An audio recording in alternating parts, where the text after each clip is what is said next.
It happened on a Thursday. A completely ordinary day. People were going about their lives, unaware that everything was about to change forever. The air was crisp. The sun was out. I remember standing in line at a coffee shop, scrolling through my phone. The news was the same as always: political chaos, stock market fluctuations, another celebrity scandal. Nothing out of the ordinary. And then, I heard it. A voice. It resonant. Like it wasn't just speaking to me but through me. I have returned. I nearly dropped my phone. My breath hitched. My chest tightened, not from fear, not from excitement, but from something else. Something deep. Something primal. And that's when I noticed I wasn't the only one. All around me people had frozen. Some stood mid-stride, their eyes wide, their mouths slightly open. Others clutched their chests, gasping as if the air had changed. And maybe it had. Because in that moment the world shifted. You ever experience something so big, so profound, that your brain refuses to process it? That's what this was. A young woman in front of me dropped her coffee. The cup hit the pavement, the lid popping off, hot liquid spilling across her shoes, but she didn't even react. Because we all heard it. Every single one. It wasn't a radio broadcast.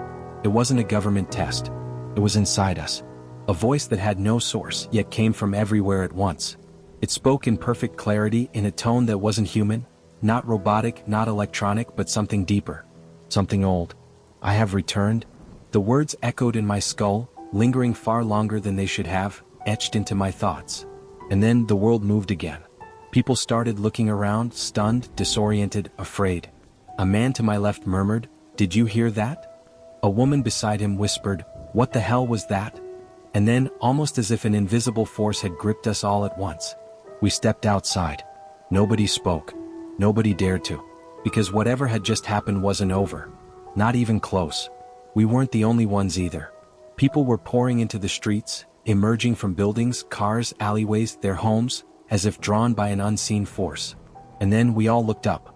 Not because someone told us to. Not because we wanted to. But because something compelled us to. And that's when we saw it. The sky changed. At first it was subtle. The blue faded, washed out like an old photograph, turning an eerie shade of pale gray. Then the clouds vanished, not drifted, not dissolved, but ceased to exist in the blink of an eye. Gone. Every last one of them. And then, the light came. Not the sun. Something else. Something far brighter. It didn't burn. It didn't blind. But it was wrong.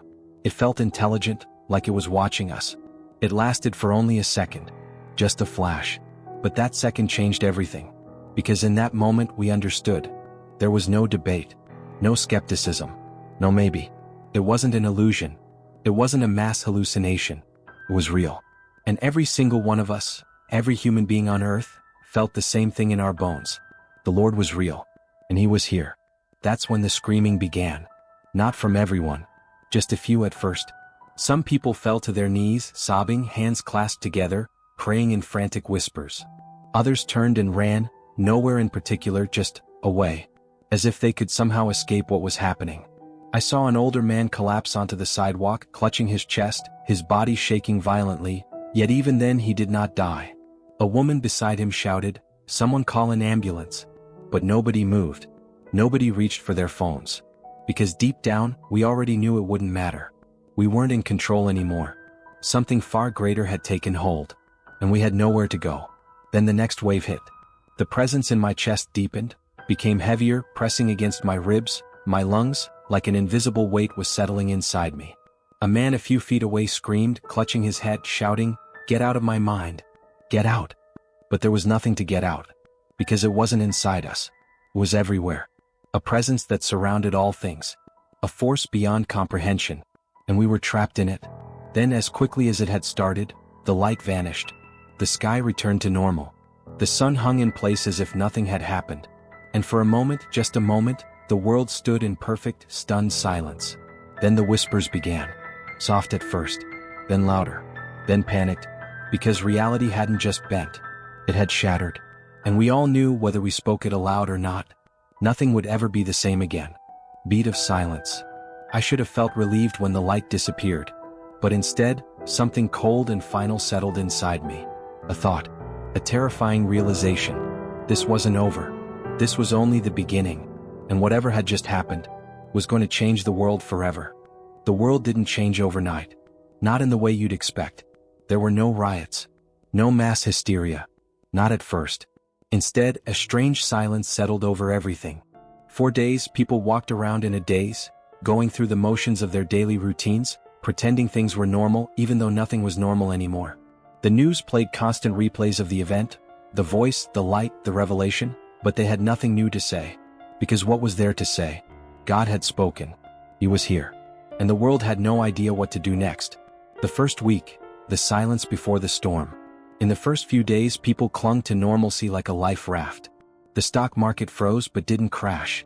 Planes still flew. Stores still opened. Kids still went to school.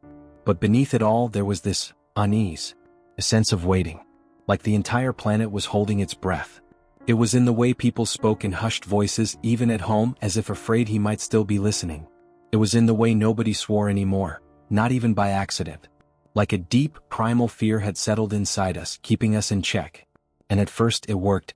People were kinder, more patient. The pettiest of human behaviors, cutting in line, road rage, screaming at service workers, vanished overnight. Because no one wanted to test what would happen if they weren't on their best behavior. But fear is a temporary leash. And by the end of the first week, people started to snap. The first signs of change. It started small. People stopped sleeping. Not all of them, but enough that it became concerning. Hospitals saw a surge in patients complaining of the same thing. I close my eyes, but I don't dream anymore. It's like something's watching me. Doctors blamed it on stress, mass psychosis, a global anxiety disorder. But then they noticed something stranger. These people? They weren't tired. At all. One woman, awake for 6 days straight, was completely fine. No fatigue. No mental fog. She just sat there. Eyes wide open. Waiting. For what? She couldn't say. But she knew, we all knew, that something was coming. And then, just when it seemed like the world might be able to hold itself together, the miracles began. The first miracles, when death became a memory. It started in hospitals. A dying man in hospice, a priest, ironically, who had been given hours to live, suddenly sat up in bed, pulled the 4 from his arm and walked out of the hospital. His family, convinced it was some kind of last burst of energy before death, tried to stop him. But when doctors examined him, he was completely healed. Not recovering. Not in remission. He was cured. Within a day, the phenomenon spread worldwide. Terminal patients recovered. Gunshot victims woke up. A man fell from a 15-story building, his body shattered on impact, and yet he stood up minutes later, completely fine. For the first time in history, death was no longer inevitable. And that's when true fear took hold. What happens to a world without death? It didn't take long for people to test the limits. Live on television, a news anchor shot himself in the head. His co-anchor screamed. The screen cut to black. For 5 minutes, the network was silent. Then they cut back. The man sat there, blinking in confusion, wiping the blood off his face like it was nothing more than spilled coffee. I don't know what happened, he muttered. He was perfectly fine. And just like that, death lost its meaning. At first, people called it a miracle, a gift from God himself. But then people started asking the real question. If death was gone, then what was the punishment? For anything? The last crime ever committed. A man in New York thought he had found a loophole. If no one could die, that meant he could do whatever he wanted. And so, in broad daylight, he stabbed a man on the subway. Once, twice, 3 times. He was grinning, waiting for his victim to stand back up, laughing like it was all a joke. But then, his smile dropped. Because the moment the blood hit the ground, something changed. The stabber's expression went blank. His eyes went glassy. And then, without a word, without even thinking, he turned and walked away. The footage showed him walking out of the subway station, up the street, and out of sight. By nightfall, dozens of similar cases emerged. Every attempted murder ended the same way. The attacker simply left. Walked away. Not running. Not resisting.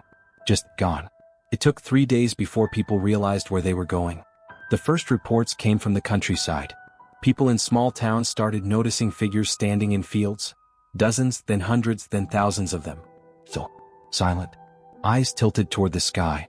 That's when we realized what had happened. If you attempted murder, you were summoned to worship. Permanently. No appeal. No escape. One moment you were living your life. The next, you were gone. And the most terrifying part? It wasn't just for killers. The summonings begin.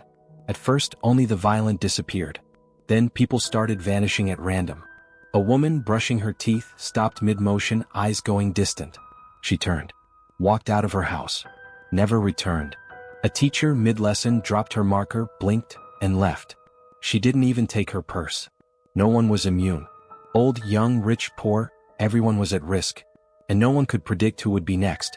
All we knew was that once you left, you never came back. The world stands still. Cities emptied overnight. Companies collapsed, not because of a stock market crash but because their workers simply vanished. Governments were paralyzed. And through it all, the worshippers remained, motionless, silent. So, every day more joined them. More stood beneath the open sky, their faces fixed in an expression we couldn't understand. What were they seeing? What did they know that we didn't? We never got an answer, because no one who was summoned ever spoke again. And the rest of us? We waited, because deep down we all knew. It was only a matter of time. And one day we too would hear the summons. And when we did, we would obey. It started with whispers. No one wanted to say it out loud, not at first.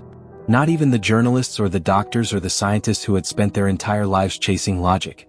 Because what was happening now? There was no logic, only fear. At first, the reports came in sporadically. A car accident in Tokyo, a brutal crash that left the vehicle folded in half, the driver's body twisted beyond recognition. And yet, minutes later, he got up, walked away, unharmed. An explosion at a chemical plant in Texas. No survivors expected. Bodies burned beyond repair. And yet, workers stumbled out of the wreckage, intact, blinking in the sunlight like they had just woken from a dream. A child drowning in a pool. A construction worker crushed beneath steel beams. A woman struck by lightning. None of them died. It wasn't luck. It wasn't medical intervention. It was something else. Something deliberate. The world's death rate plummeted to 0. And that's when the panic started. The death rate hit 0, the first global panic. The media tried to rationalize it. Maybe it was some kind of biological adaptation. Maybe modern medicine had unknowingly advanced in a way that humans had just become unkillable. Maybe it was a glitch in nature itself. But deep down we all knew the truth. This wasn't science. It was God. And he had rewritten the rules. Hospitals were overrun. Not with dying people but with people who should have died, but didn't. A man who jumped off a skyscraper and walked away. A woman who slit her wrists in the bathtub, only to wake up hours later, her skin completely unscarred. Funeral homes closed their doors. Morgues were emptied. Death certificates? No longer issued. And that's when we realized, this wasn't a blessing. It was a curse. Because if no one could die, then what happened next? The first unanswered questions. If death was gone, then what about aging? Would we continue to grow old, skin wrinkling, bones weakening, forever trapped in bodies that refused to shut down? Or were we frozen in time? Some people wanted to believe that this was the key to eternal youth. But no one knew for sure. Because something stranger was happening now. People had stopped getting sick. Not just from injuries, not just from accidents, but from everything. Cancer gone. Heart disease gone. Even something as simple as a cold or the flu vanished overnight. Doctors and scientists pored over thousands of test results. Something had changed inside us. Something unnatural. And yet, even though we couldn't die, we could still feel pain. People who cut themselves still bled. People who burned themselves still screamed. Their wounds simply closed up afterward. And that's when people started testing the limits. And what we learned was far worse than anyone imagined. The knife incident. The third law reveals itself. The footage spread across the internet like wildfire. A live-stream street fight, 2 men brawling outside a nightclub. One of them pulled a knife, and when he plunged it into the other man's stomach, he expected it to be like before, for the wound to vanish, for his victim to get up, unharmed, unbothered, like nothing had happened. Instead, the stabber's face went blank. He dropped the knife, turned, and walked away, not running, not struggling, just walking. People followed him, filming, shouting questions. He didn't respond. He didn't react. He walked for hours, leaving the city, heading into the countryside. By sunrise, he had joined a massive crowd, hundreds, then thousands of others like him. Standing motionless in an empty field, staring at the sky. That was the third law. If you attempt to kill, you are summoned to worship, permanently. And there is no coming back. The worship fields grow. It wasn't just murderers anymore. At first, only those who attempted violence were taken. Then it spread. People who stole. People who lied. People who even thought about sinning. A woman cut in line at a grocery store, then suddenly stopped, eyes blank, body stiff. She turned. Walked out the door. She never came home. A man was caught cheating on his wife. He laughed it off, apologized, until his smile vanished and he stepped away from the dinner table.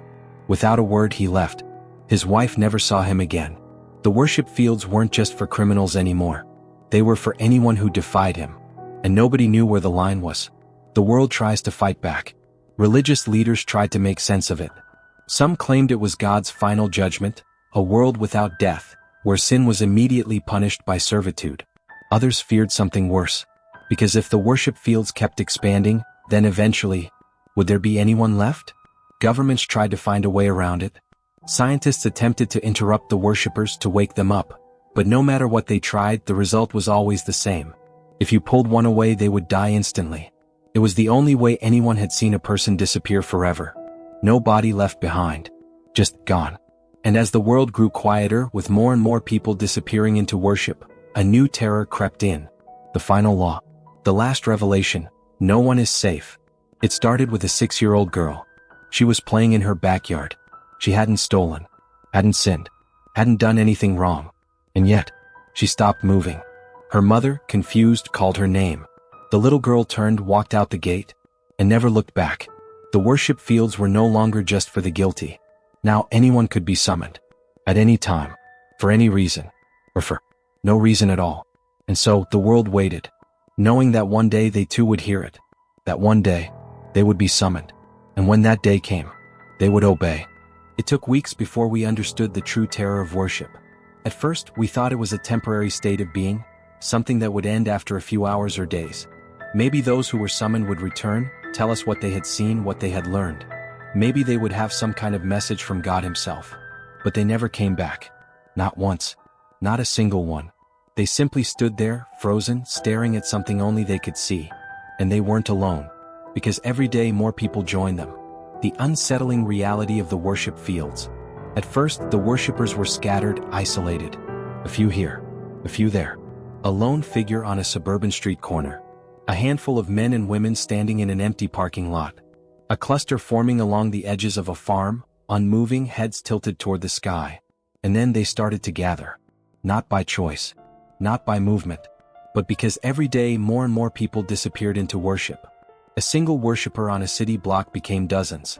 Dozens became hundreds. Until entire parks, fields, and stadiums were filled with silent, motionless people. Standing in perfect formation, spaced exactly 3 feet apart, as if placed there by some divine force. The patterns they formed weren't random. Satellite images revealed something disturbing. From above, the worship fields weren't just clusters of people. They were shapes, circles, spirals, symbols no one could decipher. And they were growing. Every day. The visit, seeing worship up close. The first time I visited a worship field, I expected to feel something holy. Some kind of peace. Some kind of divine presence. But all I felt was cold dread. There were thousands of them, stretching for miles, standing like statues in the middle of an abandoned wheat field. From a distance, they didn't even look human. Just figures locked in place, their bodies stiff, their faces blank. It was the silence that got to me the most. Not a single cough. Not a single sigh. No breathing. No blinking. Nothing. I walked between them, staring into their faces, searching for some sign of life.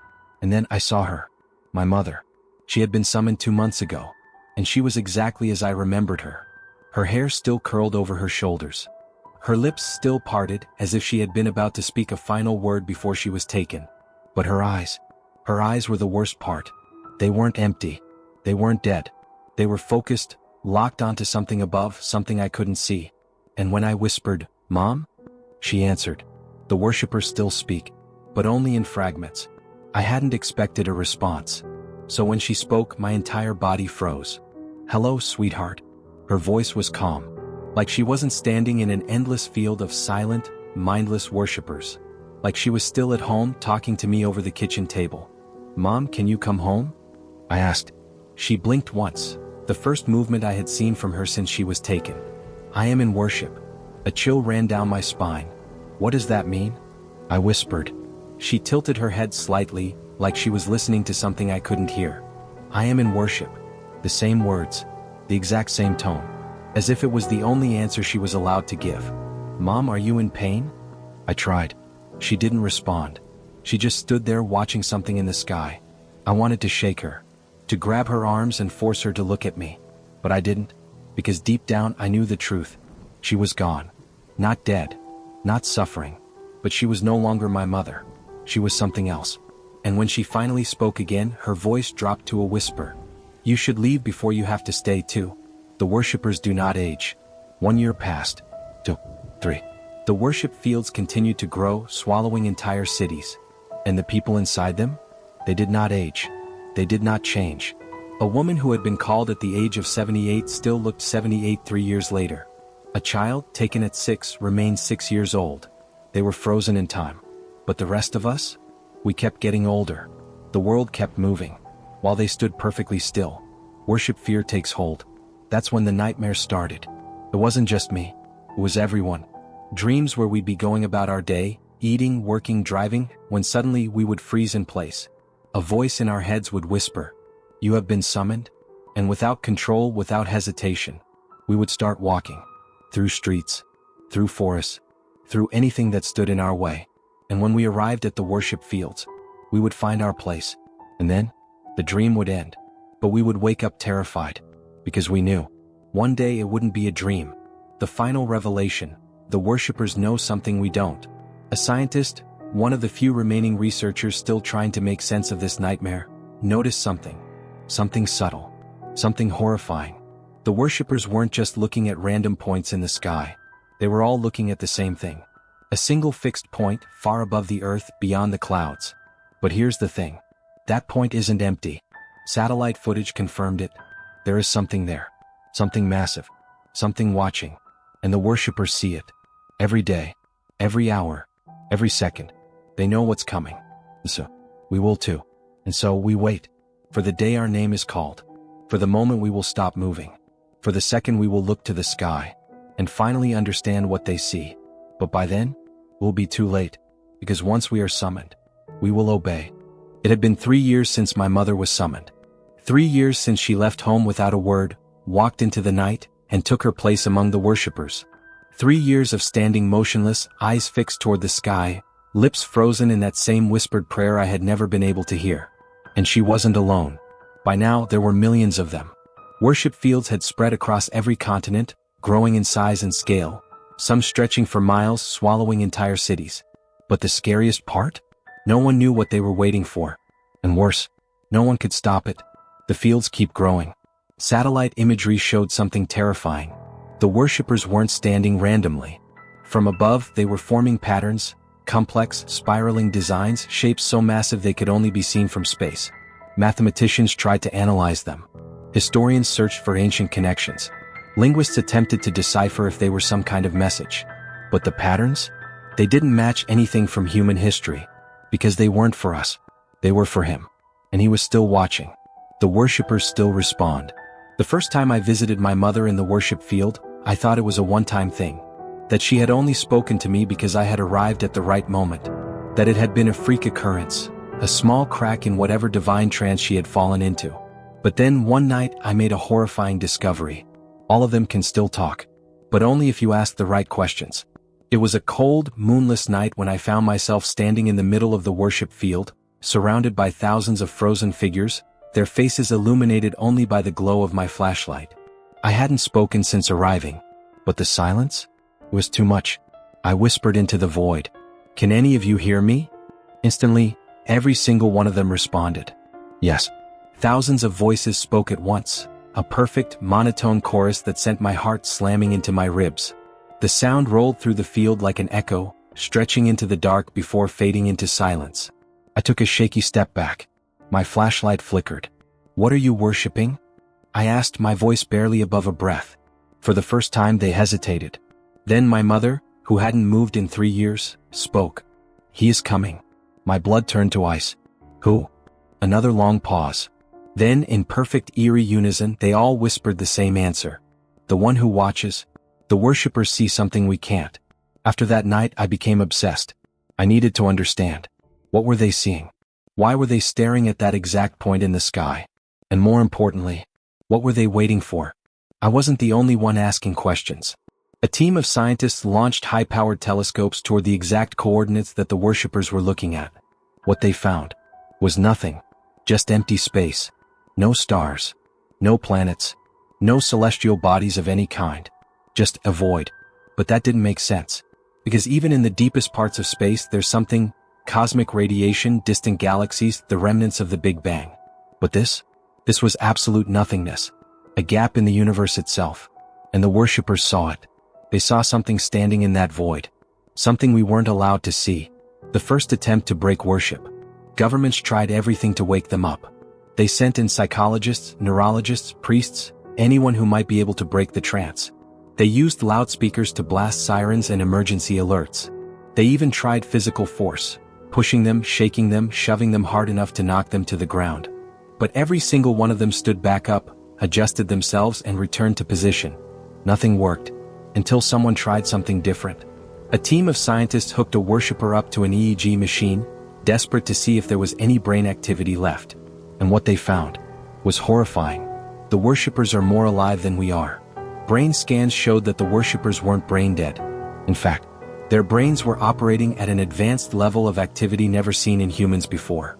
They were processing something at speeds far beyond our capabilities. They were locked in a conversation. But not with us, with him. And then, the most terrifying discovery of all. The worshippers weren't just seeing something in that void. They were listening. And they were learning. The 5 words that changed everything. One day, a scientist, out of desperation, asked a single question to one of the worshippers. "What does he say to you?" For the first time, the worshipper didn't answer immediately. Her lips moved soundlessly, as if she was processing something far too complex for human speech. Then, after a long pause, she responded with 5 words that shattered everything we thought we knew. "He is teaching us patience." No one understood what it meant. Not at first. But then came the realization. Patience. As in waiting. As in preparing. Not for us. Not for Earth. For him. He wasn't here yet. But he was coming. And we weren't ready. And then the first one moved.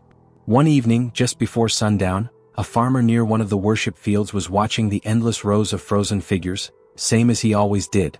Same as they had been for years. But then, one of them took a step forward. Then another. And another. Slowly at first. Then faster. Until they all started moving. The farmer ran back to his house, locking the doors, scrambling for his phone.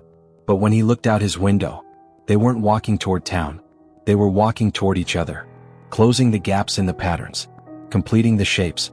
And when they were finally finished, when every last one of them had fallen into their final place, they did something they had never done before. They all spoke at once. One word. A single, final, terrifying word. Begin. And that's when the sky split open. And just like that, the waiting was over. He was here. It started as an urban legend. A rumor passed around in whispers, spreading across message boards, social media, and dimly lit bars where people spoke in hushed tones, looking over their shoulders. The first time I heard it, I thought it was a hoax. Some ridiculous story spun out of the chaos of a world that had already stopped making sense. But then the video surfaced. Footage that should have been impossible to fake. And just like that, the third commandment was revealed to be horrifyingly real. If you attempt to kill another, you will be immediately summoned to worship. And once you are summoned, you never come back. The first documented case. The incident that made the world pay attention happened in broad daylight, in the middle of a busy street in Los Angeles. 2 men, both in their early 20s, were caught on security cameras arguing on the sidewalk. No one knows what it was about. But the fight turned violent fast. One of them, a guy wearing a black hoodie, threw the first punch. The other stumbled back, blood spilling from his nose. A second punch landed. Then a third. Then, the hooded man reached into his jacket and pulled out a knife. Everything changed in an instant. The moment he raised the blade, his body went rigid. His expression emptied. His arms fell limp at his sides, the knife clattering to the pavement. And without a single word, without a single glance at the man he had just been trying to kill, he turned and walked away. His steps were steady, measured, unstoppable. He walked through traffic. Didn't flinch when cars swerved around him.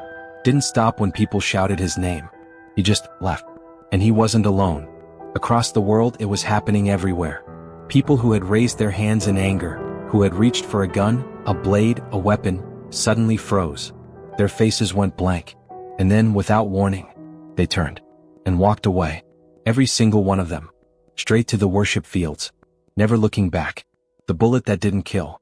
In another viral clip, an armed robbery in Chicago played out like something from a horror movie.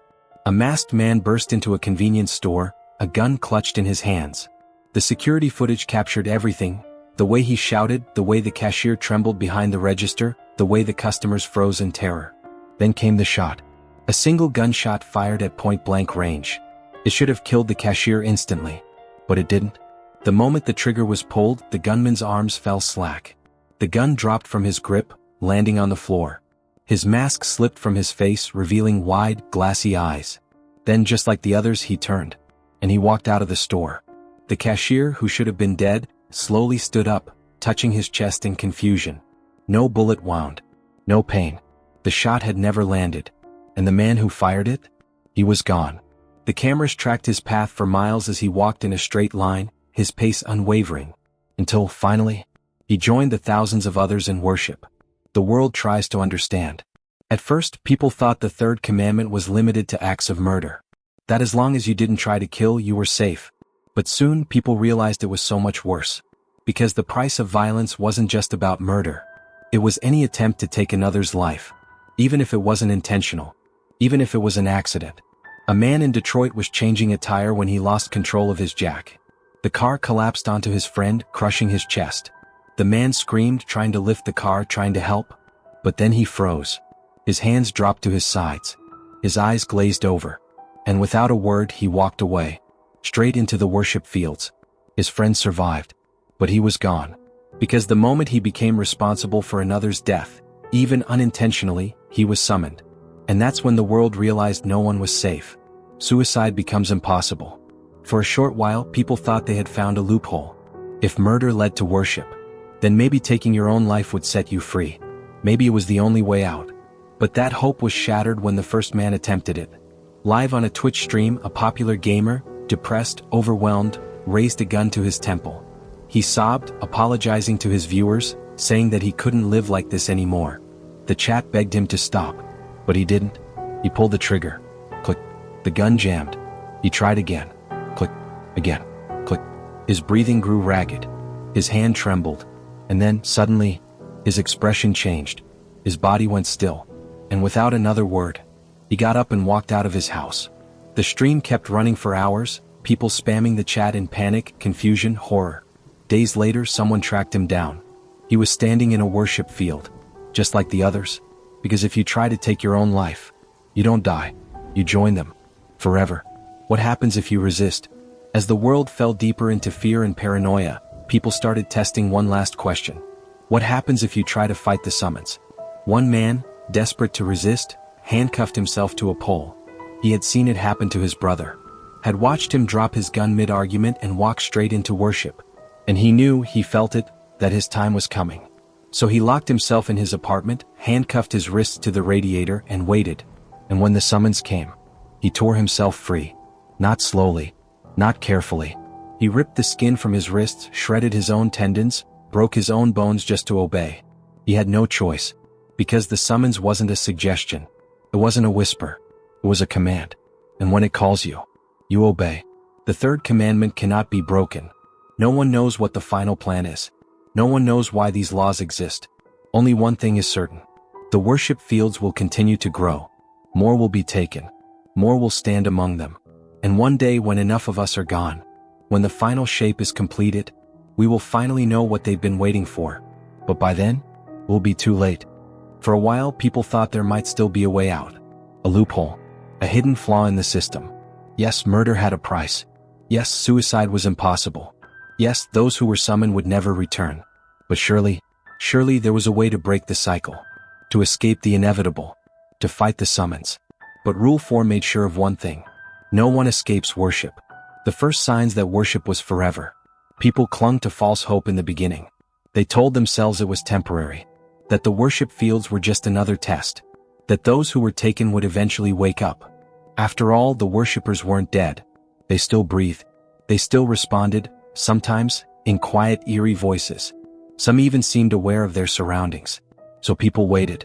Families set up camp near the fields, bringing chairs, food, umbrellas, waiting for their loved ones to wake up and come home. Days passed. Weeks. Months. Nothing changed. No one moved. No one blinked. Their bodies were frozen in perfect stillness, heads tilted toward the sky, their lips whispering something too faint to hear. And that's when people began to lose hope. A failed rescue attempt. A grieving husband made the first desperate move. His wife had been summoned 6 months earlier. She was gone in an instant, 1 second sitting beside him at the dinner table, the next getting up and walking out the door. She didn't say goodbye, didn't acknowledge their children, didn't even put on her shoes, just walked, and never came back. So he went to her. He found her among the thousands in the worship field, standing motionless in the front row. Eyes open, breathing, unchanged. She looked exactly the same as the night she left.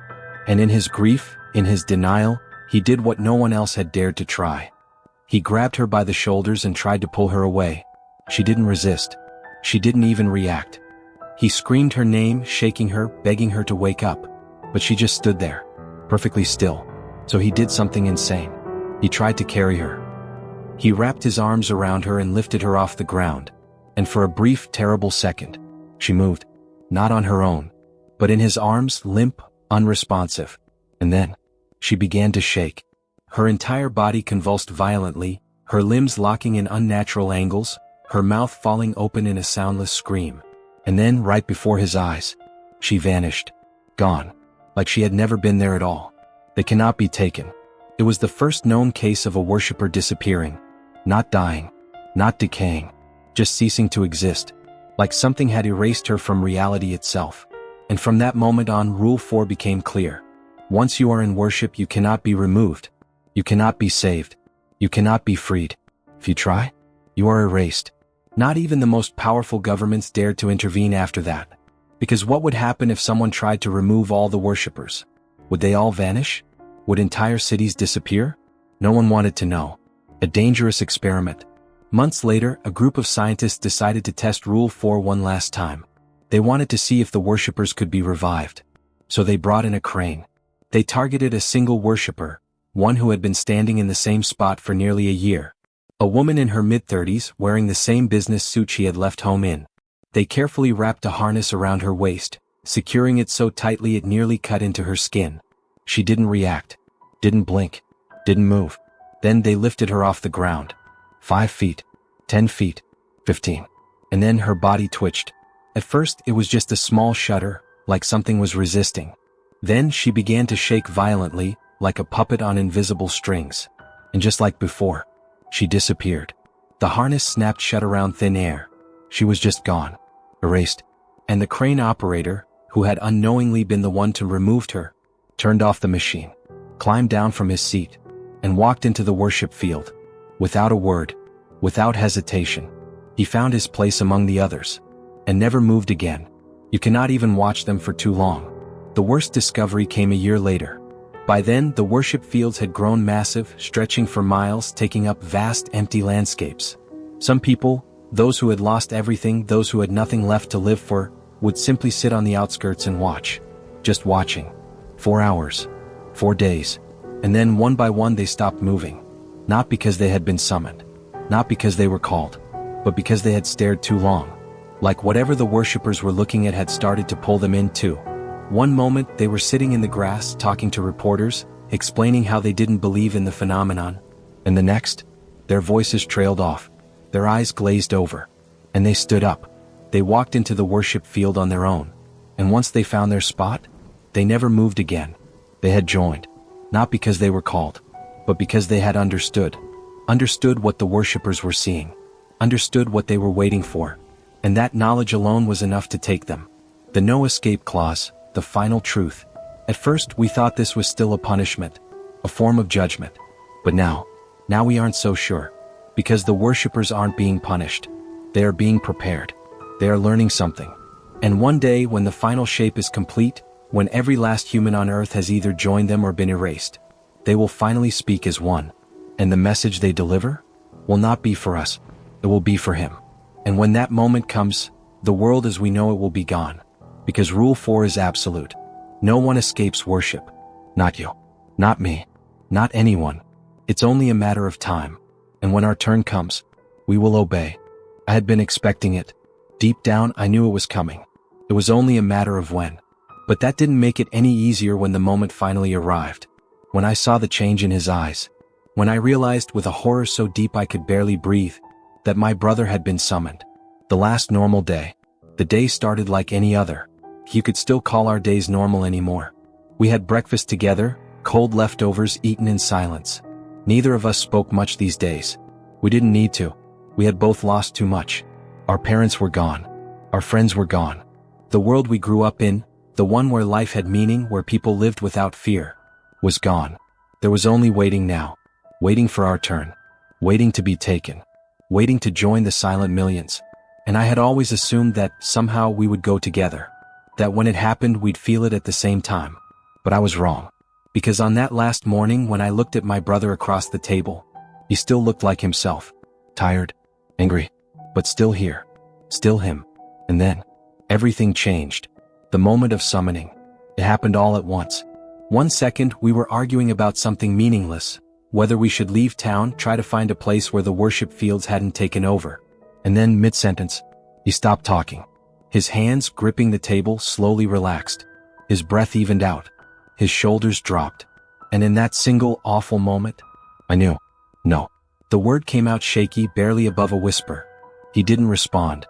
He just stared at me, his expression empty, his eyes distant, like he was seeing something I wasn't. No, no, no.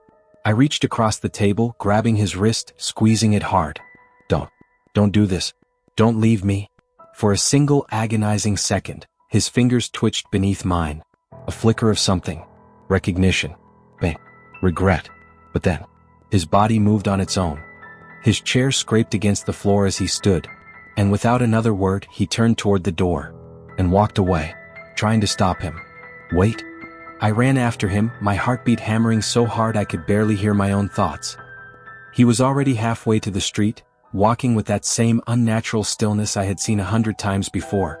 The same robotic steps that every worshiper took. Please? I shouted, grabbing his arm. Fight it. Please, you have to fight it. His pace didn't slow. Not even a little. I dug my heels into the pavement, yanking him back with everything I had. I felt his muscles tense under my grip, his body resisting for just a second. And then, just like that, he kept walking. Like I wasn't even there. The desperate plea.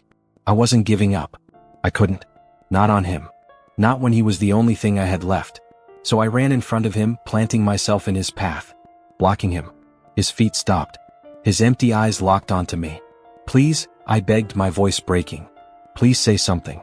Please tell me you don't want this. A long silence stretched between us.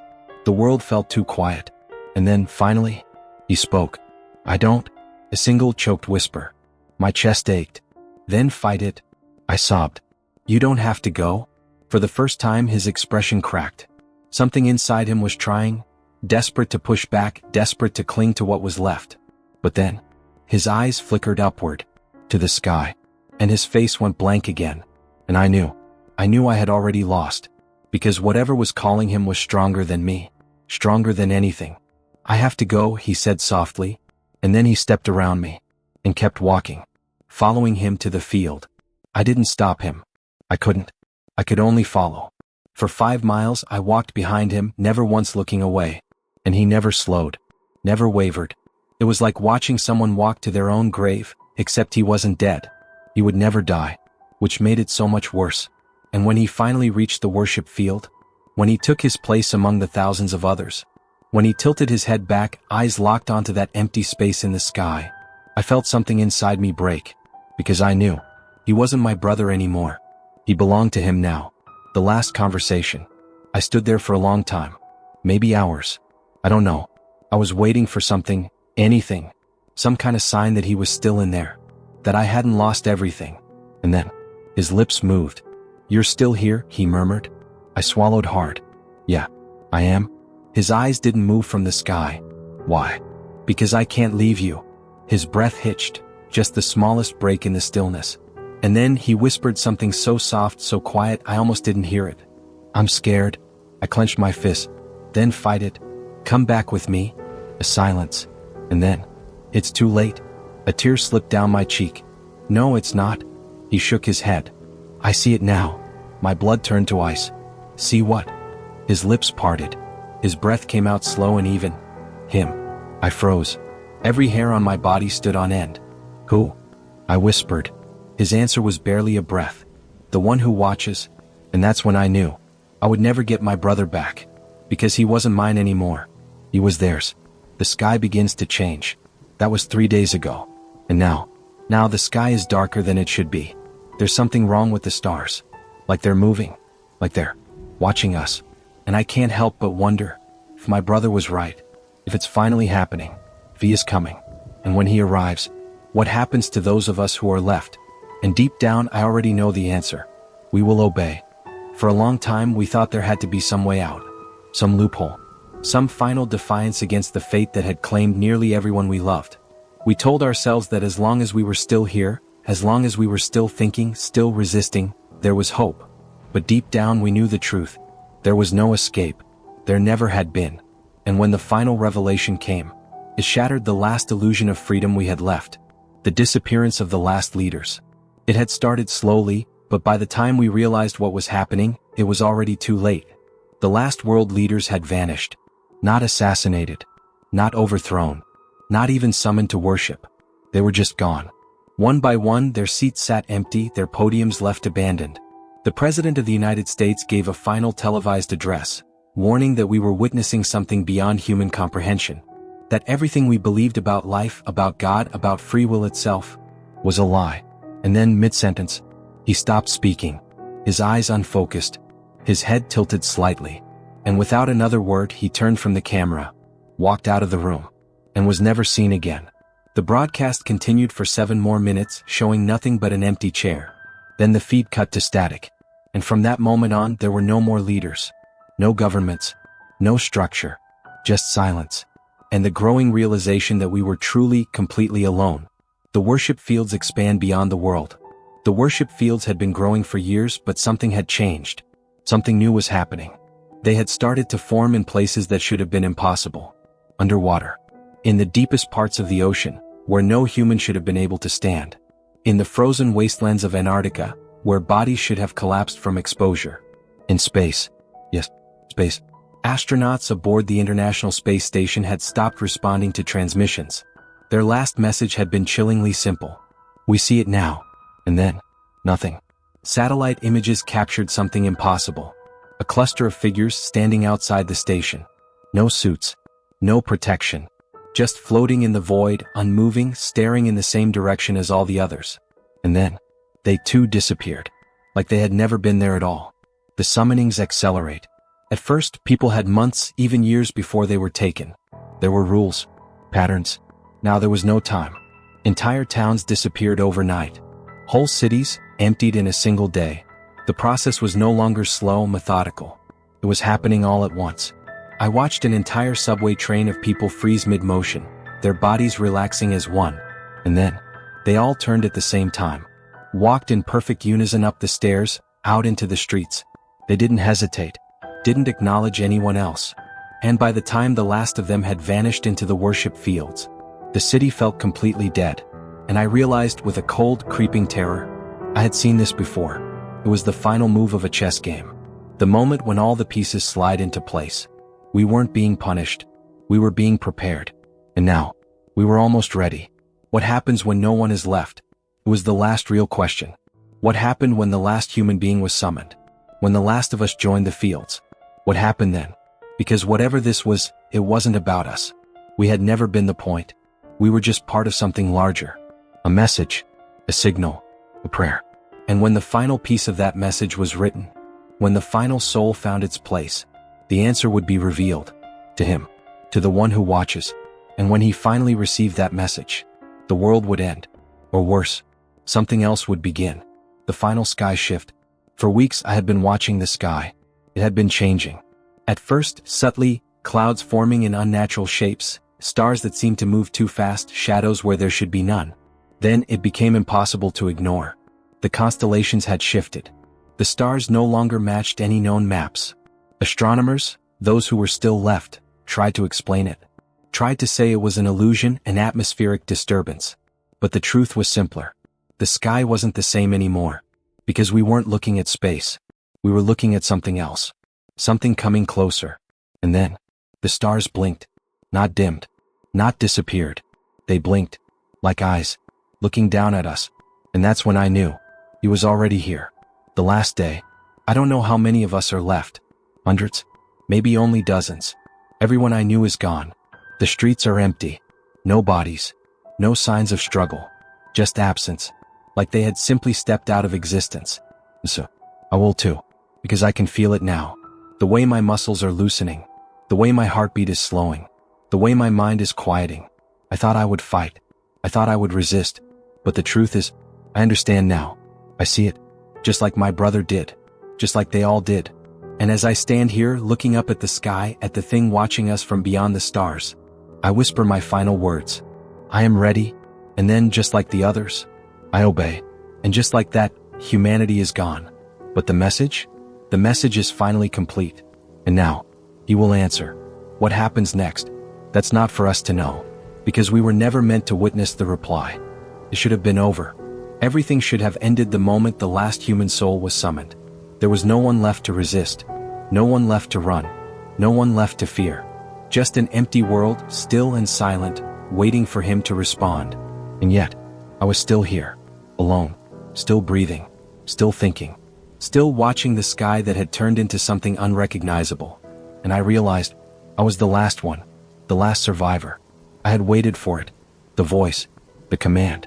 The moment my body would go still, my eyes would turn upward, my mind would empty. But it never came.